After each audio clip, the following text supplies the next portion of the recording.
eye is a complex and fascinating organ that enables us to see the world around us. It works on the principle of physics involving the reflection and refraction of light.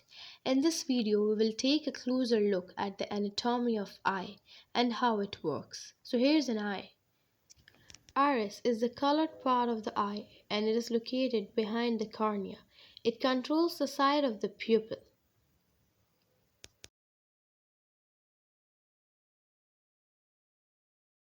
The pupil dilates or constricts in response to change in lighting condition and regulate the amount of light entering the eye. The cornea is the outermost layer of the eye and acts as a protective layer. It is made up of transparent tissue that is responsible for refracting light as it enters the eye. The cornea has a convex shape which helps to focus the light onto the retina. Aqueous humor is a transparent water-like fluid, similar to blood plasma, but containing low protein concentration. So as you know, the lens is a transparent, flexible structure located behind the iris and pupil. It works like a camera lens, and in human eye, there is a convex lens placed.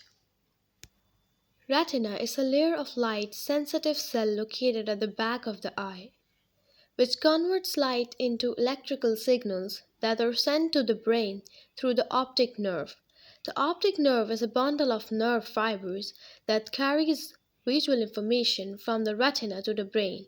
It is responsible for transmitting signals that allow us to see the image and perceive the world around us. Now let's discuss power of accommodation. Power of accommodation is the ability of the eye lens to focus near and far objects clearly on retina. In this process, ciliary muscle help in changing the shape of lens by compressing and elongating it. So here you can see when the object is far, the lens is elongated, while when the object is near, then the lens is compressed. Our pupil gets smaller in bright light or sunlight. There is a lot of light trying to enter our eye, and if it remains large, too much light rays will enter the eye and it could cause damage. So our pupil get larger in evening and night times because there are not a lot of light rays in evening and night times. Now let's discuss myopia and hyperopia. In myopia, the image is formed in front of the retina. So for the correction of it, we would place here a concave lens which will help us to see the image from far. As it is also called nearsightedness, the person is able to see the image which is near but not which is far. So we can correct it by placing here a concave lens. Now let's discuss hyperopia, which is also known as farsightedness. The person is able to see the distant object more clearly, but not the near object.